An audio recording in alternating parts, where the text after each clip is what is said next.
ഏറെ ഞെട്ടലുണ്ടാക്കിയ ഒരു വാർത്തയിലേക്കാണ്, അതിന്റെ പുതിയ അപ്ഡേറ്റിലേക്കാണ് നമ്മൾ ഇനി കടക്കുന്നത്. 2 പേർ മരിച്ച തിരുവനന്തപുരം പാപ്പനംകോട് തീപിടുത്തത്തിൽ ദുരൂഹതകൾ നീങ്ങുകയാണ്.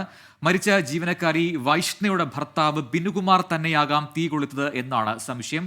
മരിച്ച രണ്ടാമത്തെയാളുടെ DNA ടെസ്റ്റ് ഫലത്തിനായി പോലീസ് കാത്തിരിക്കുകയാണ്. സലിം മാലിക് തിരുവനന്തപുരത്ത് നിന്ന് ചേരുന്നുണ്ട്. സലിം, എന്തൊക്കെ പുതിയ വിവരങ്ങളാണ് ഇതുമായി ബന്ധപ്പെട്ട് നമുക്കിപ്പോൾ ലഭിക്കുന്നത്?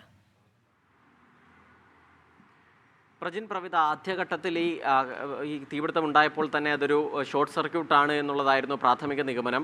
KSEB തന്നെ അത് സ്ഥിരീകരിച്ചതോടുകൂടി ഷോർട്ട് സർക്യൂട്ട് അല്ല എന്ന് സ്ഥിരീകരിച്ചതോടുകൂടിയാണ് അതിലെ ദുരൂഹത പതിയെ അഴിഞ്ഞു വന്നത്. അതിന് പിന്നാലെയാണ് അതൊരു കൊലപാതകമാണ് എന്ന നിലയിലേക്ക് എത്തുന്നത്. ഇപ്പോഴത് ഏറെക്കുറെ പോലീസ് കൊലപാതകം തന്നെ എന്ന് ഉറപ്പിക്കുകയാണ്. പ്രത്യേകിച്ചും മരിച്ച വൈഷ്ണവയുടെ ശരീരത്തിൽ കുത്തേറ്റ പാട് പോലീസ് കണ്ടെത്തിയിട്ടുണ്ട്. മാത്രമല്ല കത്തിയും ഇതേ ഓഫീസിൽ നിന്ന് കണ്ടെടുത്തിട്ടുണ്ട്. അതിന് പിന്നാലെ തന്നെ ഈ മരിച്ച് കത്തിക്കരിഞ്ഞ് തിരിച്ചറിയാതെ ആയ ആൾ ഈ വൈഷ്ണവയുടെ ഭർത്താവ് ബിനുകുമാർ ആണ് എന്നാണ് പോലീസിന്റെ നിലവിലെ സൂചന. അത് DNA പരിശോധനയ്ക്ക് ശേഷമാകും അക്കാര്യത്തിൽ വ്യക്തത വരുത്തുക. എന്തായാലും പോലീസ് ആ നിലയിൽ തന്നെയാണ് ഇപ്പോൾ പോകുന്നത്. മാത്രമല്ല രാവിലെ അവിടെ വെച്ച് തന്നെ ഇരുവരും തമ്മിൽ വഴക്കുണ്ടാകുന്നത് ഉൾപ്പെടെ കണ്ട ദൃക്സാക്ഷികളുണ്ട്. അതുകൊണ്ട് തന്നെ ഈ പ്രശ്നത്തിന്റെ തുടർച്ചയെന്നോണം ഓഫീസിൽ മണ്ണെണ്ണയോ അതല്ലെങ്കിൽ പെട്രോളോ ആയി വന്നതിന് ശേഷം ബിനുകുമാർ ആദ്യം വയറ്റിൽ കുത്തിയതിനു ശേഷം പിന്നീട് തീ കൊളുത്തിയതാണ് എന്നുള്ളതാണ് പോലീസ് നിലവിൽ സംശയിക്കുന്നത്. പോലീസ് എന്തായാലും DNA പരിശോധനയുടെ ഫലം വന്നതിന് ശേഷമാകും കൂടുതൽ നടപടികളിലേക്ക് കടക്കുക.